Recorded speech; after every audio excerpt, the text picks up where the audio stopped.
Hello everyone, what you're looking at is the front end, the core support, the front bumper guard, the inner front mount intercooler, AC condenser, radiator underneath, and fans underneath that, and that's all removed as one assembly.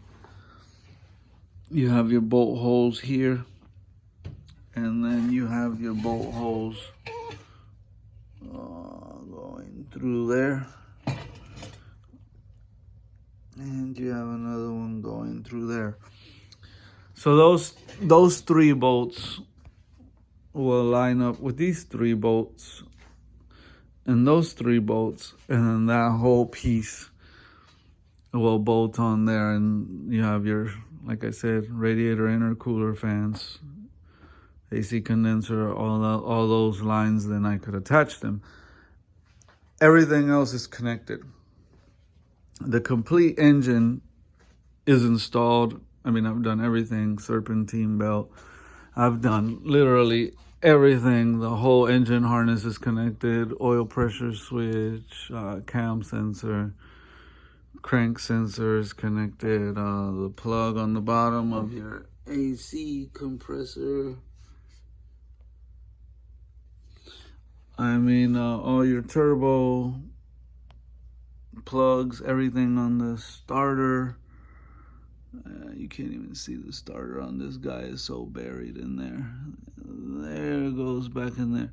Yeah, so starter, the engine, ground, I mean, everything is connected. This is the plug for your fans.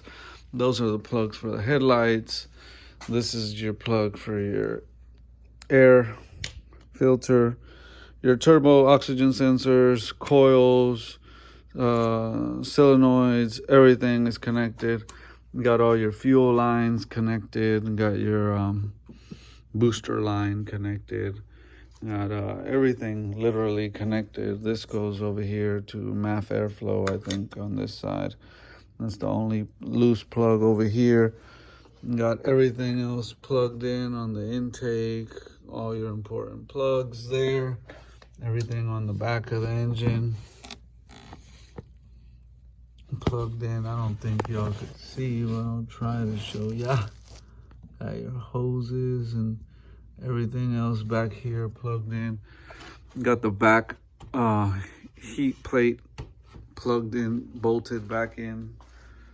Got your heater hoses coming through, reattached. Got your battery connectors, everything, your booster line, all that stuff connected. There's a cover that goes over this I still haven't put on, but I'll put that on at the end. And the plastic, it's not plastic, but you know, the wheel fender cover needs to go back on. But like I said, I want to leave myself some room to plug in headlights and intercooler piping and hood latch and AC condenser lines and all that stuff that still has to be attached here on the front end of the car. It's all in the back. Here's your headlights, intercooler piping everywhere. Not going to be putting the factory airbox back on. We got an aftermarket heat shield we'll be installing. Putting some AMSOIL in it. Gotta put the front bumper cover back on. Putting on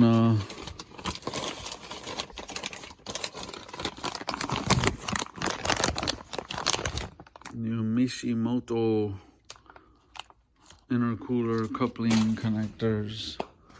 So yeah, we need to connect this, is the next step. Everything else is completely done. There's nothing else I can really do until I connect that. I already took the old engine and put it on the engine stand over here. Got it draining out, so when he goes to take that thing with him, it doesn't spill out on him. Flipped it upside down and everything, let it drain out, and then now flipped it back the other way and let it drain out some more.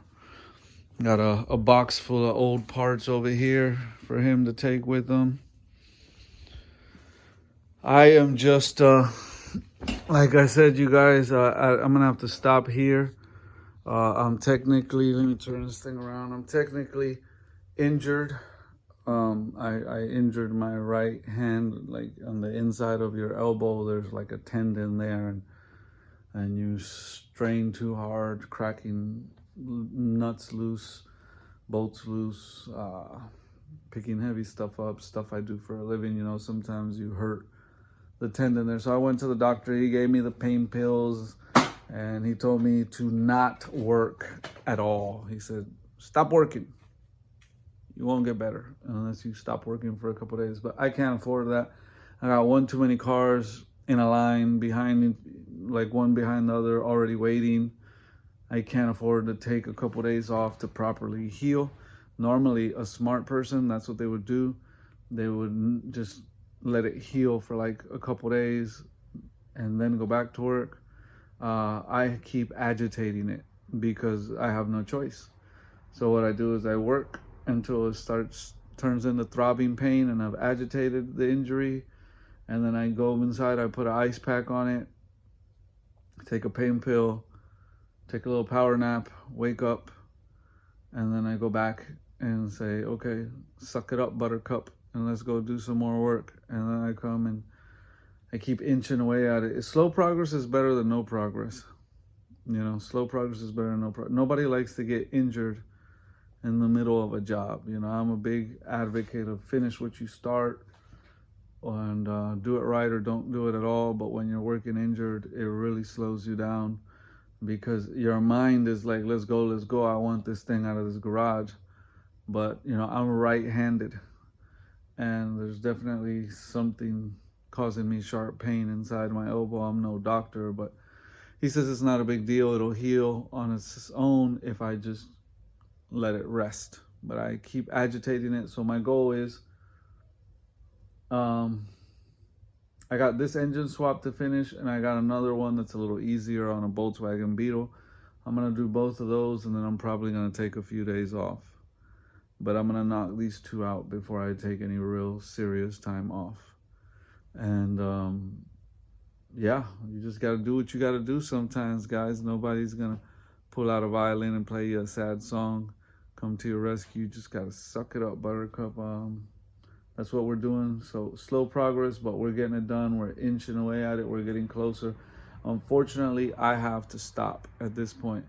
I cannot, and I repeat, I cannot lift that thing up by myself and attach it to there. This thing weighs like 80 pounds minimum, and then it's big and it's awkward, and you don't want to drop it and damage the intercooler or the AC condenser or anything. So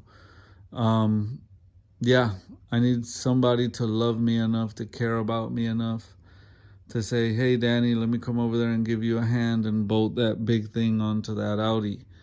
I watched your video and you're hurting, and I'm gonna come give you a hand to do that. Because once I get somebody to help me bolt that up, I can finish plugging everything else up. You know, if they want to stay and help out even more, great. But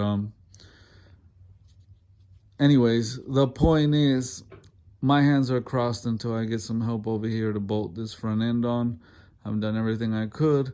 I've really gone and like double and triple checked everything I've done up to this point, and I feel real good about it. You know, dotted all the I's, crossed all the T's, and everything on that engine that's installed is installed correctly, solid, good to go.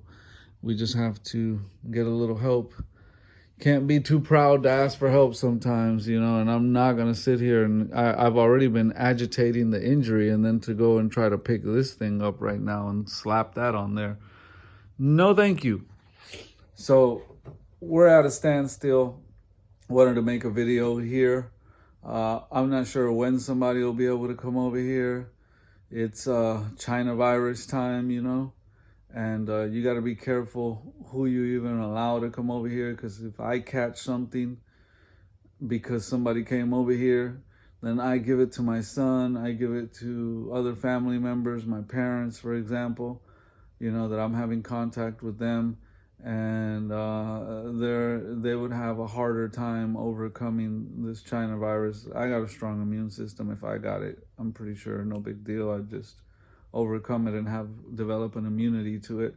But I got to be more thoughtful and considerate of them. So I got to be real particular about who I let come over here and bolt this up, because some people are just out there exposing themselves, not wearing a mask, not social distancing, hanging out in big crowds with people riding motorcycles and big groups of friends and going to all kind of places.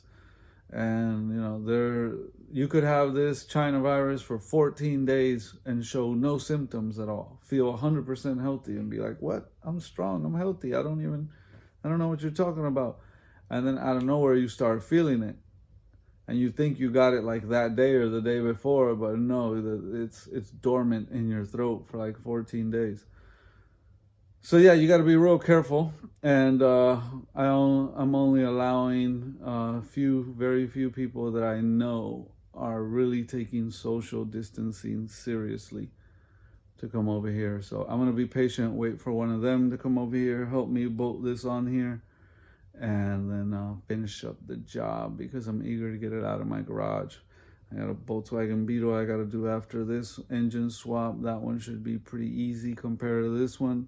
And then I'm going to take a couple days off, well-deserved couple days off, let this arm heal real good, and spend a few days hanging out with my girl, not doing any car work at all whatsoever. And then that's it, But anyways, thanks for watching the video. We'll make another video here soon of the front end on and the car started up and running. I know I've been promising that video, and I'm just making these little videos in between to kind of document the progress, but also to let y'all know that we're not slacking over here. We're just injured and working a little slower than normal. Anyways, thanks for watching. Catch you on the next video. Tired, going to bed. Peace.